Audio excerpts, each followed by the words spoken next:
அனைவருக்கும் வணக்கம். TNSTC, SCTC உட்பட போக்குவரத்து காலத்தில் இருக்கக்கூடிய காலி பணியிடங்கள் பற்றின அப்டேட்ஸை தொடர்ந்து பார்த்துட்ருக்கோம். இதில் டிஎன்எஸ்டிசிக்கான முதல் கட்டமாக பார்த்திங்க அப்படின்னாக்கா நியமனத்திற்கான நோட்டிஃபிகேஷன் வெளியிட்டுட்டாங்க.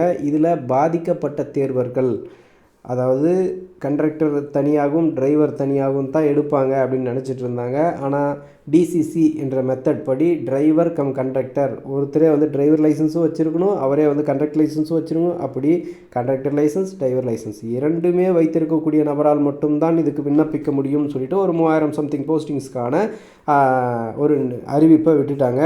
ஸோ இதை எதிர்த்து நிறைய கோரிக்கைகள் வைக்கப்பட்டது. ஆனால் இதுக்கு எதுக்குமே எந்த ரெஸ்பான்ஸுமே இல்லை. அரசு தரப்புலேருந்து எந்த ஒரு முடிவுமே எடுக்கலை. இதுக்கு அப்ளை பண்ணுறதுக்கான டேட்டும் முடிய போது, அதுக்கு உண்டான சான்ஸும் இல்லை, யாராலையும் விண்ணப்பிக்கவும் முடியல நிறைய பேரால். ஸோ 10 வருஷத்துக்கு அப்புறம் எடுக்கக்கூடிய போஸ்டிங், ஆனால் இப்படி பண்ணிட்டாங்களே அப்படின்ற மாதிரியான ஒரு எதிர்பார்ப்பு எல்லார்ட்டையுமே இருக்குது. ஒரு என்னடா இப்படி நடந்துச்சுன்னு சொல்லிட்டு. சரி, ஓகே, இப்போ இதிலிருந்து உங்களுடைய உரிமையை பெறுவதற்கான வாய்ப்பு என்னன்றதை பார்க்கணும். டிஎன்எஸ்டிசியில் கண்டக்டர் தனியாகவும் டிரைவர் தனியாகவும் போடுங்க. டிசிசி போடுறீங்களா அதையும் போடுங்க.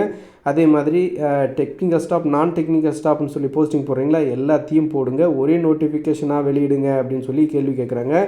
இப்போ டிரைவருக்கும் கண்டக்டருக்கு ஒரு நோட்டிஃபிகேஷனும், டிரைவர் தனியாகவும் கண்டக்டர் தனியாகவும் நோட்டிஃபிகேஷன் வச்சாக்க இந்த டிசிசியில் பங்கேற்ற நபர்கள், டிசிசி டிரைவரும் வச்சுருப்பாங்க, கண்டக்டரும் வச்சுருப்பாங்க, அந்த நபர்கள் டிரைவர் தனியாகவும் கண்டக்டர் தனியாகவும் புதுசாக ஒரு நோட்டிஃபிகேஷன் வந்தாலும் இதுலேயும் அப்ளை பண்ணி இதுக்கும் ட்ரை பண்ணுவாங்க, அந்த ஜாபுக்கும் ரெண்டுத்துக்கும் அப்ளை பண்ணி ட்ரை பண்ணுவாங்க. ஸோ இவங்களுக்கான உரிமை பறிக்கப்படுகிறது. அவங்க எக்ஸ்ட்ரா அவங்களுக்கு உரிமை இருக்கிற மாதிரி இருக்குது அப்படின்ற விஷயத்தையும் பார்க்க முடியுது.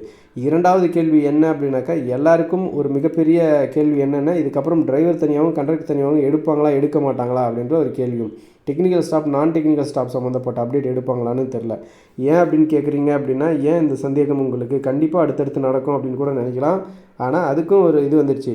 கோடைக்கால விடுமுறைக்கு மட்டும் இது செல்லுமானா அப்படி கிடையாது.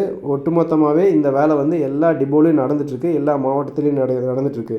ஒப்பந்த அடிப்படையில் தனியார் பேருந்துகள் இயக்க டெண்டர்கள் அறிமுகப்படுத்தியிருக்காங்க. அதே மாதிரி கண்டக்டர் மற்றும் டிரைவர்களை ஒப்பந்த அடிப்படையில் எடுப்பதற்குண்டான வேலைகளையும் அரசு தீவிரமாக சீரிய முயற்சியாக எடுத்துகிட்டு இருக்காங்க. இது சம்மந்தப்பட்ட அப்டேட்ஸையும் நம்ம ஆல்ரெடி இதுக்கு முன்னாடியே சொல்லியிருக்கேன். அதைத்தான் இப்போயும் நீங்கள் பார்த்துட்ருக்கீங்க, ரைட்டா? அடுத்த கட்டமாக பார்த்தீங்க அப்படின்னாக்கா, இந்த மாதிரி கான்ட்ராக்ட் பேசிஸில் எடுக்கிற வேலையும் அந்த வேலைகளை செஞ்சிட்ருக்கிற ப்ராசஸையும் பண்ணிகிட்ருக்காங்க. டிரைவர் தனியாகவும் கண்டக்டர் தனியாகவும் எடுப்பாங்களா, டெக்னிக்கல் ஸ்டாஃப் எடுப்பாங்களா, இந்த மாதிரியான கேள்விக்கு எதுக்குமே விடை இல்லை. இதுதான் இப்போதைக்கு இருக்கக்கூடிய மிக மிக முக்கியமான தகவல் அப்படின்றத சொல்லிக்கிறேன். அதே மாதிரி எடுப்பாங்களான்னு தெரில. தொடர்ந்து நாமெல்லாம் கோரிக்கை வைக்கும்போதும் தான் நடக்கும். அதே மாதிரி முக்கியமான விஷயம் என்ன அப்படின்னாக்கா, இது இப்போ டிரைவர் தனியாகவும் கண்டக்டர் தனியாகவும் தான் எடுக்கணும். இப்போ எங்களுடைய உரிமை பறிக்கப்படுகிறது. இது யார்கிட்ட கேட்குறது, எங்கே கேட்குறது அப்படின்னு சொல்லி பல விஷயங்கள் இருக்குது. அதில் ஒரு முக்கியமான விஷயம், மிகப்பெரிய அளவிலே ஆர்ப்பாட்டம் ஒன்று நடக்க போகுது. திருநெல்வேலியில் இதுக்கு உண்டான அனுமதி வாங்கி இதுக்கு உண்டான வேலைகள் நடந்துகிட்ருக்கு. ஸோ அது மட்டும் இல்லாமல் இந்த ஆர்ப்பாட்டத்தின் போது என்னென்ன கோரிக்கைகளை முன் வச்சுருக்காங்க அப்படின்னு பார்க்கலாம். 10 ஆண்டுகளாக முடக்கப்பட்ட பணி ஒதுக்கீட்டை அமுல்படுத்தணும். அதே மாதிரி வேலை கொடுக்க, அதே மாதிரி விடுப்பு, ஒழுங்கு நடவடிக்கைகள், தண்டனைகளுக்கு கையூட்டு பெறுதல், இந்த மாதிரியான நிறைய விஷயங்களெல்லாம் இருக்குது அப்படின்றதையும் சொல்லியிருக்காங்க. அடிப்படை வசதிகள், சுகாதார பராமரிப்பு, இதெல்லாம் செஞ்சு கொடுங்க அப்படின்னு சொல்லியும் கேட்டிருக்காங்க. அது மட்டும் இல்லாமல் முக்கியமான இந்த ஆர்ப்பாட்டத்தில் முக்கியமான கோரிக்கை ஒன்று இருக்குது. அது என்ன அப்படின்னாக்கா, டிரைவர் தனியாகவும் கண்டக்டர் தனியாகவும் பணி நியமனங்கள் பண்ணணும். இல்லை அப்படின்னாக்கா பயணிகளுக்கும் சரி, அதே மாதிரி டிரைவராக அந்த டிசிசியாக இருக்கக்கூடிய நபர்களுக்கும் சரி மிகப்பெரிய சிக்கலாக இருக்கும். ஒரு மிகப்பெரிய அதாவது சின்ன வண்டி கிடையாது, பஸ் ஒரு மிகப்பெரிய பஸ் ஒரு பெரிய வண்டி, பெரிய வாகனம், ஹெவி வெஹிக்கிள் அப்படின்னு சொல்லுவாங்க. ஸோ அந்த வாகனத்தை இயக்கணும் அப்படின்னாக்கா ஒரு டிரைவர் இருக்கணும், ஒரு அசிஸ்டண்ட், கிளீனர் அல்லது கண்டக்டர், இந்த மாதிரி யாராவது கண்டிப்பாக அசிஸ்டண்ட் இருக்கணும். ஒரு சிங்கிள் மேன் அதை இயக்கினா கண்டிப்பாக அந்த பயணமானது அசௌகரியமான பயணமாக இருக்கும். முக்கியமான வழித்தடங்களில் ஆகட்டும், முக்கியமான நேரங்களில் கண்டிப்பாக அசிஸ்டண்ட் தேவைப்படக்கூடிய ஒரு இது அப்படின்ற விஷயத்த தொடர்ந்து சொல்லியிருக்காங்க. அது மட்டும் இல்லாமல் இது சரக்கு வண்டி கிடையாது, பஸ் அப்படின்றதுனால பயணிகளை ஏற்றி செல்லக்கூடிய பஸ் அப்படின்றதுனால பயணிகளோட பாதுகாப்பும் ரொம்ப இம்பார்ட்டன்ட் அப்படின்றதையும் சொல்கிறாங்க. ஸோ அதனால் தனித்தனியாக தான் நியமிக்கணும் அப்படின்னு சொல்லிட்டு கோரிக்கைகளும் எழுந்திருக்கு என்பது குறிப்பிடத்தக்க விஷயம். சரி, ஓகே, இதெல்லாம் ஒரு பக்கம் இருக்கட்டும்.